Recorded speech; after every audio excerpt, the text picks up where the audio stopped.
Everyone students, इस video में मैं नया सिलेबस जो सेशन 2023 से 24 में जो सिलेबस आया है मैथमेटिक्स का 9th और 10th के लिए कोड नंबर 041 का पूरा सिलेबस आपको समझाऊंगा।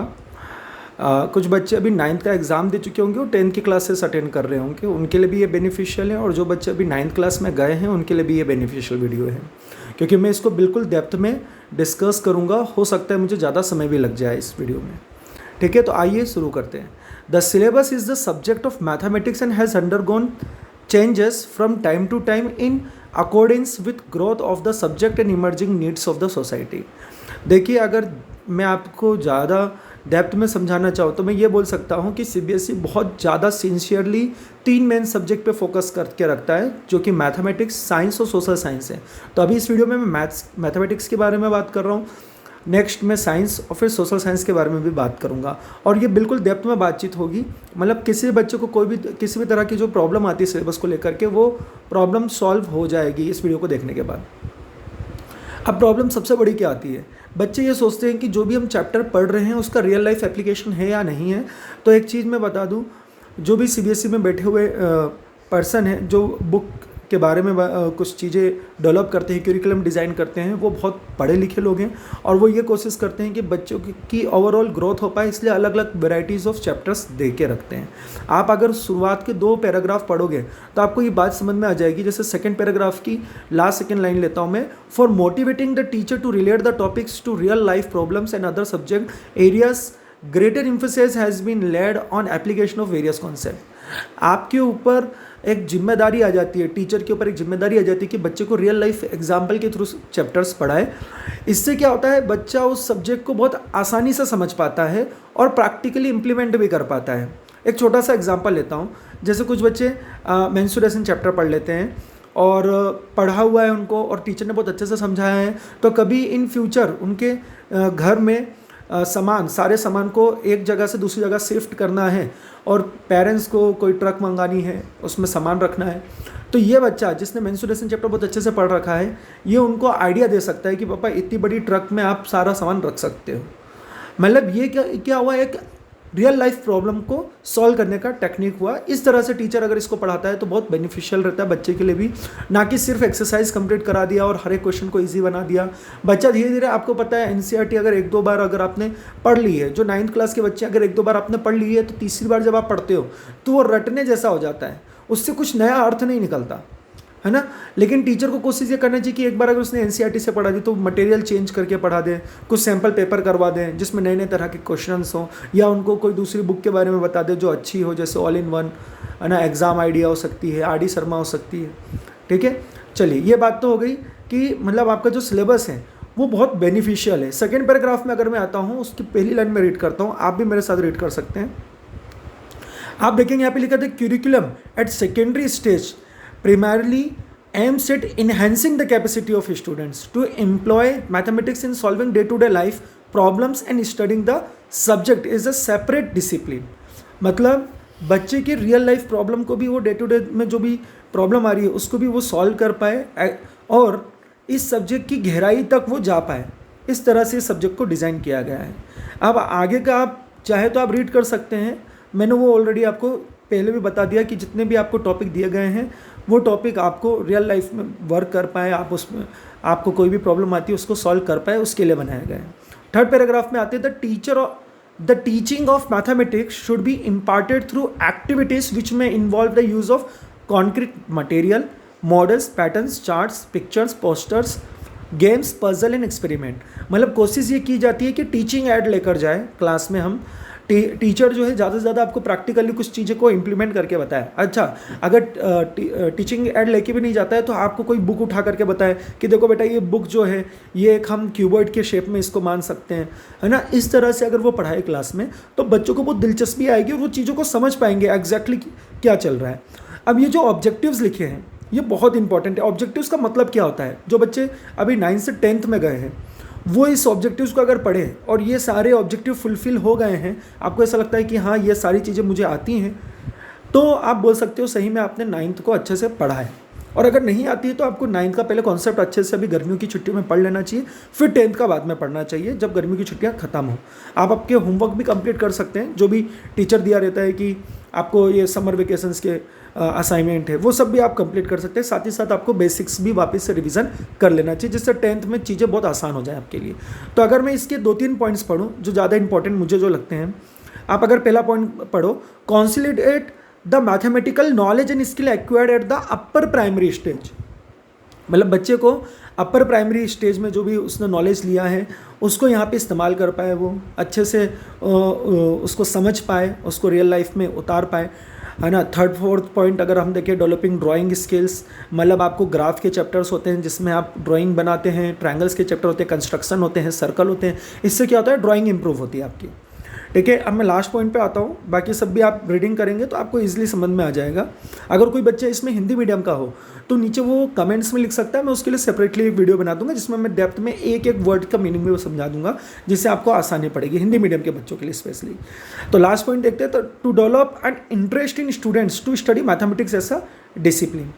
अभी प्रॉब्लम क्या आती है, हम बच्चों को मैथमेटिक्स पढ़ा देते हैं और वो बोर्ड एग्जाम के डर के मारे अच्छे से पढ़ भी लेते हैं, लेकिन कहीं ना कहीं उनका इंटरेस्ट नहीं होता उस सब्जेक्ट में। मैं अभी हाल ही में 10th के बहुत सारे बच्चों ने एग्ज़ाम दे रखी है, रिज़ल्ट का वेट कर रहे हैं, तो उनके फ़ोन आते हैं कि सर हमें मतलब आगे जो बनना है हमें मैथमेटिक्स लेके नहीं पढ़ना है ना, तो मैथमेटिक्स में इंटरेस्ट नहीं है। तो कहीं ना कहीं अगर आप सिलेबस बच्चों का करा रहे हैं तो कम से कम उनके अंदर इंटरेस्ट डेवलप कर दीजिए। हंसी मजाक थोड़ा सा कर सकते हैं आप क्लास के बीच में, या उनको बता सकते हैं कि देखो बेटा अगर आप मैथमेटिक्स लेके पढ़ोगे तो आपको मतलब बहुत डेप्थ में चीज़ें समझ में आ पाएंगी, है ना। बाद में आपको दिक्कत नहीं आएगी, इंजीनियरिंग करोगे, है ना, या गेमिंग में जाना चाहते हो आप। चलिए आगे बढ़ते, तो कोर्स स्ट्रक्चर क्लास 9 के बारे में बात करते हैं। तो यहाँ पे टोटल 6 यूनिट है, आप देख सकते हैं यहाँ पे पहला यूनिट जो है नंबर सिस्टम है।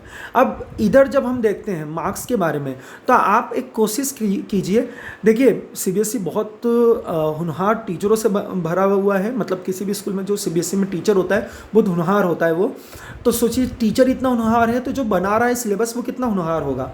उसने क्या सोच के ये बनाया होगा, उन्हें ये सोच के ये बनाया है कि बच्चे को प्रैक्टिकली सबसे ज़्यादा क्या इंपॉर्टेंस में आता है उसके हिसाब से मार्क्स का डिस्ट्रीब्यूशन दिया है। तो आप जब देखेंगे, बात करेंगे, ज्योमेट्री जो है वो 27 मार्क्स की है, फिर आपकी आती है अलजेब्रा, फिर आपका आता है, आप देखेंगे मेंसुरेशन।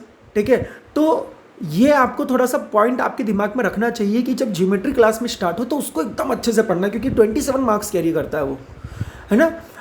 अलजेब्रा भी बहुत अच्छे से पढ़ना है। देखिए पढ़ना तो सारा है, लेकिन जब उस मार्क्स की बात आती है कि मार्क्स इतना ज़्यादा क्यों दे रहे हैं इस चैप्टर से, मतलब वो सब्जेक्ट, वो पर्टिकुलर टॉपिक, वो पर्टिकुलर यूनिट बहुत बहुत ज़्यादा इंपॉर्टेंट है आपके फ्यूचर के लिए। ठीक है, आगे बढ़ते हैं। इस तरह से आपके 80 मार्क्स कवर होते हैं, आप इसको गो थ्रू भी कर सकते हैं। नंबर सिस्टम है 10 मार्क्स का, अलजेब्रा है 20 मार्क्स का, कोऑर्डिनेट ज्योमेट्री है 4 मार्क्स का, ज्योमेट्री है 27 मार्क्स का, मेंसुरेशन है 13 मार्क्स का, स्टैटिस्टिक्स है 6 मार्क्स का, टोटल 80 मार्क्स के हैं। आप ऐसा भी कर सकते हैं कि यहाँ से आप थोड़ा सा अपने नोट्स बना लीजिए कि मुझे मैथमेटिक्स में इस तरह से पढ़ना है। देखिए बार बार मोबाइल फ़ोन खोलना अच्छी बात नहीं, मैं तो खुद बोलता हूँ कि मेरे वीडियो बस एक बार आप देखिए, और आपको ऐसा लगता है कि किसी दोस्त की मदद कर सकते हैं मेरे वीडियो, तो उनको शेयर कर दीजिए। इससे क्या होगा, कल को हो सकता है मैं कोई नया वीडियो डालूं और आप देख नहीं पाओ और बाद में नुकसान उठाओ, और वो दूसरा दोस्त आपका देख ले तो उसको याद आए कि मेरे इस दोस्त ने मुझे इस वीडियो के बारे में बताया था, तो वो आपको भेज दे और आप फिर वीडियो देख करके आप भी उसका फ़ायदा उठा पाओ। अब नंबर सिस्टम के बारे में बात करते हैं। देखिए नंबर सिस्टम वही नंबर सिस्टम है जो बचपन से सिखाया जाता है कि नंबर्स क्या होते हैं। यहाँ पे थोड़ा सा एडवांस हो जाता है। एडवांस का मतलब क्या है कि रेशनल नंबर्स के बारे में ज़्यादा आपको प्रॉपर्टी समझाई जाती है। ठीक है, इरेशनल नंबर, रेशनल नंबर बहुत डेप्थ में पढ़ाया जाता है। तो रियल नंबर्स जो हैं बहुत इंपॉर्टेंट चैप्टर है। मैं अगर बात करूं, देखिए अगर कि कोई स्कूल हुआ, कोई भी जगह हुई, है ना, और वहाँ पे आप पढ़ रहे हो, कोचिंग हुआ, आपके भैया हुए, तो उनको कोशिश करिए, उनको ये बोलिए कि मुझे नंबर सिस्टम से ही स्टार्ट कराइए। मैं इसका बेसिक मतलब फ़ायदा आपको बताता हूँ। देखिए नंबर सिस्टम जिस बच्चे का क्लियर है ना, वो जब अलजेब्रा पढ़ेगा तो उसको ज़्यादा प्रॉब्लम नहीं आएगी। जिसका अलजेब्रा क्लियर है ना, नंबर सिस्टम और अलजेब्रा, और वो कोऑर्डिनेट ज्योमेट्री पढ़ेगा, उसको बहुत आसान लगेगा। और कोऑर्डिनेट ज्योमेट्री जैसे आप पढ़ के ज्योमेट्री पढ़ाते हो तो थोड़ा सा टफ तो पड़ता है, लेकिन कोऑर्डिनेट ज्योमेट्री कहीं ना कहीं आपकी मदद करता है। ड्राइंग वगैरह आपको आसानी से समझ में आ जाती है। और ज्योमेट्री जैसे आपने अच्छे से पढ़ ली तो मेंसुरेशन और स्टैटिस्टिक्स आपको इजी लगने लग जाते हैं। मतलब जो यूनिट के पहला नंबर दिया है, दूसरा नंबर दिया है, इन सभी को बहुत ज़्यादा सोचने के बाद ये नंबरिंग दी है कि पहले बच्चे को नंबर सिस्टम पढ़ा दिया जाए, फिर अलजेब्रा, फिर कोऑर्डिनेट ज्योमेट्री, फिर ज्योमेट्री, फिर मेंसुरेशन, फिर स्टैटिस्टिक्स। अब बात करते हैं नंबर सिस्टम कहाँ काम आता है। नंबर सिस्टम सभी चैप्टर में काम आता है, वो भले से फिजिक्स का कोई चैप्टर हो, मतलब आप साइंस के अंदर फिजिक्स में जाते हो वहाँ पे, केमिस्ट्री के बारे में बात करूँ तो वहाँ पे भी, तो नंबर सिस्टम बहुत इंपॉर्टेंट चैप्टर बन जाता है। बात करते हैं अलजेब्रा की। अलजेब्रा में जो आपके आइडेंटिटीज़ दिए हैं यहीं पे आपके सिलेबस में बता दिया गया है कि ये जो आइडेंटिटीज़ है ये इसको याद रखना है आपको। तो आइडेंटिटीज़ बेसिकली होते क्या है? आइडेंटिटीज़ वो चीज़ें होती है जो कन्फर्म इसका रिजल्ट यहीं आएगा। मतलब अगर कहीं पर मैंने लिख दिया 1 + 2 + 3 होल स्क्वायर, अब इसका मतलब क्या हो गया? 1 + 2 + 3 6, 6 का स्क्वायर 36। वही में इसके इक्वल टू में जो नंबर दिया हुआ है x² + y² + z² + 2xy + 2yz + 2zx, इसमें अगर x y z की वैल्यू 1, 2 और 3 रखूँ तो सॉल्व करने के बाद ये भी 36 ही देगा। मतलब कंफर्म रिजल्ट यहीं आने वाला है, इसलिए हम इसको आइडेंटिटीज या फॉर्मूला बोलते हैं, जिसको एज इट इज़ हमें याद रखना पड़ सकता है, या आप इसको सॉल्व करके भी रिमेंबर कर सकते हैं।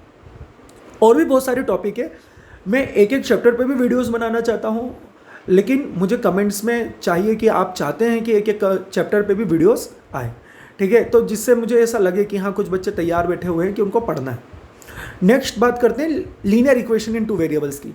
जब लीनियर इक्वेशन इन 2 वेरिएबल आता है तो मतलब हम बात ये कर रहे हैं कि लीनियर इक्वेशन मतलब जिसमें पावर जो है, वेरिएबल की जो पावर है वो 1 हो, 1 से ऊपर पावर ना जा रही हो, और 2 वेरिएबल मतलब 2 क्वांटिटीज़ हो, 2 अलग अलग सेपरेट वेरिएबल्स हो, x और y।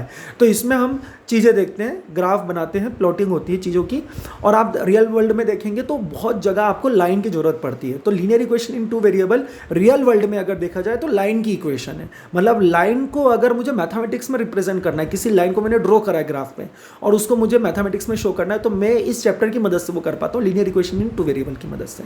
प्रैक्टिकल इंप्लीमेंटेशन आपको समझ में आ गया होगा। अब बात करते हैं कोऑर्डिनेट ज्योमेट्री की। कोऑर्डिनेट ज्योमेट्री अगर देखा जाए तो जैसे डिस्टेंस मुझे निकालनी है, मैं इंदौर से उज्जैन जाना चाहता हूं, तो मैं ग्राफ पे ड्रॉ करके एक रास्ता पैटर्न बना सकता हूं। तो कोऑर्डिनेट ज्योमेट्री देखा जाए तो आपको कार्टेशियन प्लेन में मदद करती है। मतलब एक प्लेन इकोसिस्टम है, प्लेन मतलब कागज की तरह प्लेन है ना। अगर मैं ऊपर आसमान से नीचे की तरफ देखूं तो मुझे तो ये कागज की तरह फ्लैट जमीन दिखेगी, और मैं फिर लोगों को क्या बोल सकता हूँ कि यहाँ से इस रास्ते से उधर चले जाओ।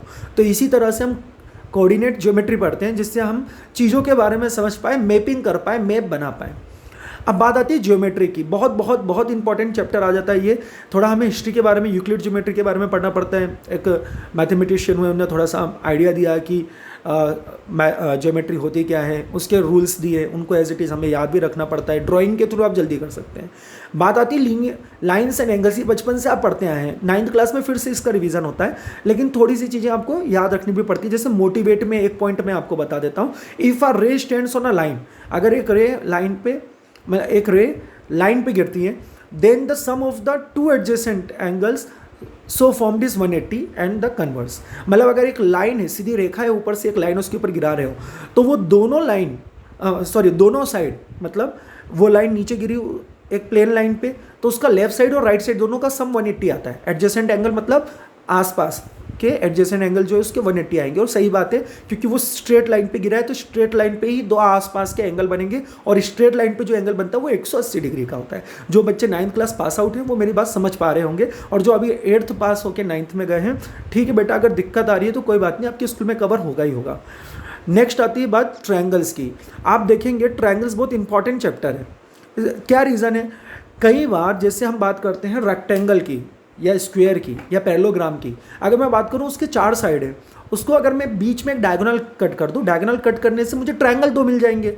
मतलब ट्रायंगल वहाँ पे भी है, लेकिन उसका एक छोटा सा पार्ट है, इसलिए आपको पहले ट्रायंगल पढ़ाया जा रहा है 9th क्लास में। और ट्रायंगल जब आपका अच्छे से हो जाता है तो क्वाड्रिलेटरल पे आ जाते हो। क्वाड्रिलेटरल ही तो है, क्वाड्रिलेटरल के ही नाम बोले मैंने अभी, क्या क्या नाम थे? रेक्टेंगल, स्क्वायर और पैरेललोग्राम। तो आपको क्वाड्रिलेटरल अच्छे से समझ में आता है जब आप ट्रायंगल अच्छे से पढ़ लो। नेक्स्ट बात आती है सर्कल की। सर्कल आप देखेंगे जितने भी टॉयज होती है, जितने भी आइटम्स आपको मिलते हैं, अगर वो सर्कुलर साइज में हो तो उसको ट्रांसपोर्ट करने में जो इक्वेशन लगती होगी कि मतलब हम कैसे इसको इस पे काम करें, है ना, कितनी जगह ये लेगा, या आप गाड़ी का पहिए की बात करें, वो भी सर्कल शेप में है। तो ये प्रैक्टिकली बहुत जगह पे आपको सर्कल मदद करता है, ठीक है। इसलिए यहाँ पे आपको ये चैप्टर के दिया हुआ है। जैसे पहला चैप्टर दिया, पहला जो पॉइंट इसका मैं बस पढ़ देता हूँ। Equal codes of a circle subtend equal angles at the centre and it's converse. मतलब अगर इक्वल कोड है, इक्वल कोड का मतलब क्या है? सर्कल के अंदर बनाई गई एक लाइन जो सर्कल को कट करके निकलती हो, ठीक है। मतलब कट करके जा रही हो, अंदर का पार्ट ही सिर्फ, बाहर का पार्ट कुछ भी ना, और वो सेंटर पे कोई एंगल बना रही हो, और एक और मैंने कोड कहीं और पे बना दिया सर्कल के अंदर, तो वो भी जो सेंटर पे एंगल बनाएगी दोनों एंगल बराबर होंगे। ठीक है, नेक्स्ट हम बात करते हैं मेंसुरेशन की। मेंसुरेशन मतलब नापना, चीज़ों का नाप करना। मेरे ही यूट्यूब चैनल पे इस पे डेप्थ पे वीडियोस बनी हुई है ना, 3-4 वीडियो हैं, आप उसको आसानी से देख सकते हैं। और मेरी बात मानिए, मैंने ना कि सिर्फ ये नहीं बताया कि होते क्या है फॉर्मूले, मैंने ये भी बताया कि आए कहाँ से। मतलब मैंने फॉर्मूला बनाना सिखा दिया मेरे यूट्यूब चैनल पे।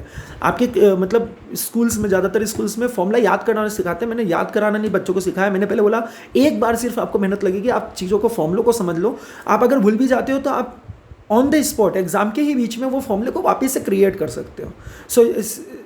समझिए, आपने सिर्फ रटा नहीं हो, सिर्फ समझा नहीं हो, बनाना भी जानते हो आप, तो वो चीज़ होती है। मतलब मेंसुरेशन एक ऐसा चैप्टर है जहाँ पे आप चीज़ों को याद सिर्फ ना करें, समझे भी अच्छे से। नेक्स्ट आता है स्टैटिस्टिक्स। अगर मैं स्टैटिस्टिक्स की बात करूँ तो जब आप क्रिकेट मैच देखते हो तो आप देखते हो कोई बैट्समैन आउट हुआ तो एक ग्राफ आ जाता है कि रन कैसे जा रहे हैं आगे, तो आपको वो ड्राइंग देख करके समझ में आ जाता है कि अच्छा ये परिस्थिति अभी मैच की चल रही है। और कोई नया बैट्समैन आता है, मान लो MS धोनी आ गया मैच में, तो उसका एक फ़ोटो दिखाया जाएगा और उसकी एक चार्ट बना के आपको दिखा दी जाएगी कि देखिए इस तरह से ये अभी रन रेट चल रहा है। ठीक है, मतलब बहुत अच्छा आपको पिक्टोरियल रिप्रेजेंटेशन डाटा का मिल जाता है। तो स्टैटिस्टिक्स जो है बिजनेस में भी काम आता है और पिक्टोरियल रिप्रेजेंटेशन के लिए बहुत ज़्यादा काम आता है। अब बात करते हैं कि हमारा क्वेश्चन पेपर कैसे डिज़ाइन होगा। तो मैं इसको मोटा मोटा अगर आपको समझाऊं तो रिमेंबरिंग पे, रिमेंबरिंग मतलब आप जो बुक में से पढ़े हो अगर वो अच्छे से आपने समझ लिया, रिमेंबरिंग एंड अंडरस्टैंडिंग दोनों मिला के 43 मार्क्स के। मतलब आपको कुछ नहीं करना, आप अगर बैठ गए रोज और सिर्फ सॉल्यूशन ही कर रहे हो, ज़्यादा डेप्थ में पढ़ने की कोशिश नहीं कर रहे हो, अंडरस्टैंडिंग हो रही है बस, अलग अलग तरह के क्वेश्चन में नहीं लगा रहे हो, तो भी आप 43 मार्क्स ला सकते हो। अप्लाइंग का मतलब क्या हो गया यहाँ पे? अप्लाइंग का मतलब हुआ कि किसी नई जगह पे परिस्थिति में उसको अप्लाई करना, उससे 19 मार्क्स का आएगा आपका। एनालाइजिंग का मतलब क्या हो गया? आपको कुछ जनरल आइडियाज़ दिए जाएंगे, है ना। आपको खुद इसमें देखिए 3 टॉपिक है, एनालाइजिंग, एवेल्युएटिंग और क्रिएटिंग। मतलब बिल्कुल नए नए तरह के इसमें क्वेश्चन आपको मिलेंगे। इसमें आपको जज करना पड़ेगा, अपने आप को सोचना पड़ेगा जो मैंने पढ़ा है वो सही है कि सिस्टमेटिक है कि नहीं है, और यहाँ से 18 मार्क्स का आपको मिलेगा। अब बात आती है इंटरनल असेसमेंट की, क्योंकि 80 मार्क्स का आपका पेपर हो रहा है तो आपको 20 मार्क्स इंटरनल असेसमेंट के मिल रहे हैं। ठीक है, और इसमें भी आपको पेन पेपर टेस्ट होगा, मल्टीपल असेसमेंट हो सकते हैं, 10 मार्क्स का रहेगा, 5+5 का पार्ट हो रहा है। पोर्टफोलियो बनेगा जिसमें आपने पूरे मतलब सेशन में, पूरे इस साल में क्या क्या वर्क किया उसका एक डॉक्यूमेंटेशन बनेगा। लैब प्रैक्टिकल किए जाएंगे जिसमें आपको प्रिस्क्राइब बुक दी जाएगी कि इसमें से आपको पढ़ना है, वो 5 मार्क्स का रहेगा। इस तरह से 10+5+5 ये 20 मार्क्स का आपका वर्क होता है। बात करते हैं क्लास 10th की। देखिए मुझे ऐसा लगता है कि एक ही वीडियो में मुझे क्लास 9 का कवर करना चाहिए, फिर क्लास 10th का करना चाहिए, है ना। 9th का हो चुका है अभी, तो 10th का मैं अलग से सेपरेट एक वीडियो में यहीं से कंटिन्यू करूँगा, लेकिन वो दूसरे वीडियो में मैं कर दे रहा हूँ, आप वहाँ पे देख लीजिएगा। ठीक है, थैंक यू।